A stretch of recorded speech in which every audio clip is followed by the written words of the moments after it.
अभी हाल ही में इजराइल के प्राइम मिनिस्टर नेतन्याहू ने हमास को चेतावनी देते हुए कहा कि अगर उनके होस्टेज इजरायली नागरिकों को शनिवार तक नहीं छोड़ा गया तो उस पे हमास पे गाज़ा पे बहुत बड़ा अटैक कर सकते हैं। और ट्रंप ने जब से ये बात कही है कि वो गाज़ा पट्टी को कब्जा लेंगे तो एक पत्रकार ने उनसे पूछा, क्या आप गाज़ा को कितने रुपए में खरीदोगे, 100 मिलियन, 200 मिलियन डॉलर कितने में? तो उन्होंने कहा कि खरीदेंगे, खरीदने की बात नहीं, हम कैप्चर कर लेंगे। जय हिंद दोस्तों, आज हम बात करेंगे उस बयान की जिसने एक बार फिर से यह साबित कर दिया है कि दुनिया के ताकतवर देश गाज़ा और फिलिस्तीन को लेकर कितने असंवेदनशील हैं। डोनाल्ड ट्रंप ने गाज़ा को लेकर जो प्लान दिया है उसने अरब देशों को भड़का दिया है, लेकिन सवाल यह उठता है, क्या अरब लीग के पास अब इतनी ताकत बची है कि वे अमेरिका का खुलकर विरोध कर सकें? क्या उनकी नाराजगी सिर्फ बयानबाजी तक सीमित रह जाएगी?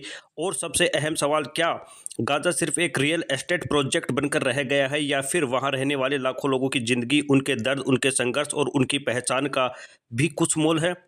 डोनाल्ड ट्रंप का यह कहना है कि गाज़ा में कोई क्यों जाना चाहेगा, न केवल निंदनीय है बल्कि यह एक ऐसी मानसिकता को दर्शाता है जो इंसानों की तकलीफ को नहीं, सिर्फ ज़मीन की कीमत को देखती है। यह वही गाज़ा है जहां आज भी लोग वापस लौटने की कोशिश कर रहे हैं। यह वही गाज़ा है जहां घर तोड़ दिए गए हैं, परिवार उजड़ गए हैं, लेकिन फिर भी वहां रहने वाले लोग उसे अपना घर मानते हैं। ट्रंप शायद यह समझने में असफल रहे कि गाज़ा सिर्फ एक टुकड़ा भर नहीं बल्कि उन लोगों की पहचान है जो वहां पीढ़ियों से बसे हुए हैं।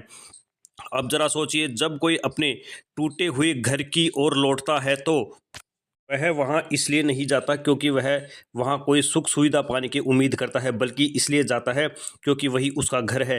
ट्रंप को शायद यह लगता है कि अगर किसी की जगह पर बम गिरा दिए जाएं, अगर वहाँ का बुनियादी ढांचा तबाह कर दिया जाए तो लोग उस जगह को छोड़ देंगे। लेकिन इतिहास ने हमें सिखाया है कि संघर्षशील लोग अपनी ज़मीन से इतनी आसानी से अलग नहीं होते। ट्रंप के बयान को समझने के लिए हमें यह देखना होगा कि उनके दिमाग में गजा को लेकर असल प्लान क्या है। क्या वे इसे सिर्फ एक बर्बाद ज़मीन मान रहे हैं जिसे अब किसी बड़े कॉरपोरेट प्रोजेक्ट में बदला जा सकता है? क्या उन्हें लगता है कि वहाँ कोई अरबपति आएगा, महल बनाएगा और गाज़ा को एक टूरिस्ट डेस्टिनेशन में बदल देगा? क्या गाज़ा की तबाही को एक नए बिजनेस प्रोजेक्ट की तरह देखा जा रहा है? अगर ऐसा है तो यह इंसानियत के नाम पर एक बहुत बड़ा धोखा है। गाज़ा में जितने भी लोग बचे हैं वे अपनी ज़िंदगी के सबसे कठिन दौर से गुजर रहे हैं। वे या तो विस्थापित हो चुके हैं या फिर अपने उजड़े हुए घरों में किसी तरह से ज़िंदा रहने की कोशिश कर रहे हैं। उनके पास न पर्याप्त खाना है, न पीने का साफ पानी है, न बिजली है, न स्कूल है, न अस्पताल। लेकिन इसके बावजूद वे गाज़ा छोड़कर जाने के लिए तैयार नहीं हैं। यह हौसला बताता है कि गाज़ा सिर्फ एक जगह का नाम नहीं बल्कि वहाँ के लोगों की पहचान है, और यही पहचान आज दांव पर लगी हुई है। ट्रंप को यह समझना होगा कि गाज़ा के लोग वहां से भागने के लिए नहीं बल्कि वहां अपने हक के लिए लड़ रहे हैं। वे यह जानते हैं कि उनकी ज़मीन पर कब्जा करने की कोशिश हो रही है, लेकिन वे इतनी आसानी से हार मानने वाले नहीं हैं। अब बात करते हैं अरब लीग की। ट्रंप के इस प्लान पर अरब देश भड़क उठे हैं। सऊदी अरब, कतर, मिस्र, जॉर्डन, तुर्की सभी ने इस बयान की निंदा की है। लेकिन क्या वे सिर्फ बयान देने तक सीमित रहेंगे या फिर असल में अमेरिका के खिलाफ कोई ठोस कदम उठाएंगे? अगर हम इतिहास देखें तो अरब देशों ने हमेशा ही फिलिस्तीन के मुद्दे पर अमेरिका और इजराइल का विरोध किया है, लेकिन ज़्यादातर मामलों में उनका विरोध सिर्फ कूटनीतिक स्तर पर ही रहा है। अरब देशों की अर्थव्यवस्था काफ़ी हद तक अमेरिका और पश्चिमी देशों पर निर्भर है।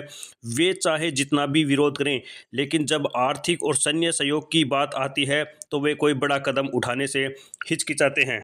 और इस बार भी यही होता दिख रहा है। अरब लीग ने ट्रंप के बयान की आलोचना तो की है, लेकिन क्या वे अमेरिका पर कोई दबाव बना पाएंगे? क्या वे इस प्लान को रोकने के लिए कोई ठोस कार्रवाई करेंगे या फिर यह भी सिर्फ एक बयानबाजी बनकर रह जाएगा? गाज़ा को लेकर जो कुछ हो रहा है वह सिर्फ एक राजनीतिक मामला नहीं है, यह एक मानवीय त्रासदी है। हजारों लोग मारे जा चुके हैं, लाखों बेघर हो चुके हैं, बच्चे भूख से मर रहे हैं, लेकिन दुनिया अब भी खामोश है। पश्चिमी देश या तो पूरी तरह से इजराइल के पक्ष में खड़े हैं या फिर बस औपचारिक निंदा करके अपने कर्तव्य की इतिश्री कर रहे हैं।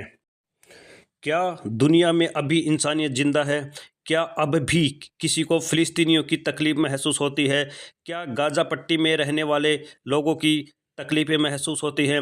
या फिर यह पूरी लड़ाई सिर्फ सत्ता, राजनीतिक और ज़मीन के सौदे में बदल गई है, या सिर्फ और सिर्फ ये एक डिप्लोमेसी का खेल रह गया है। गाज़ा के लोग आज एक भयानक दौर से गुजर रहे हैं। वे बमबारी से बच गए, लेकिन अब उन्हें अपनी पहचान और हक के लिए लड़ना पड़ रहा है।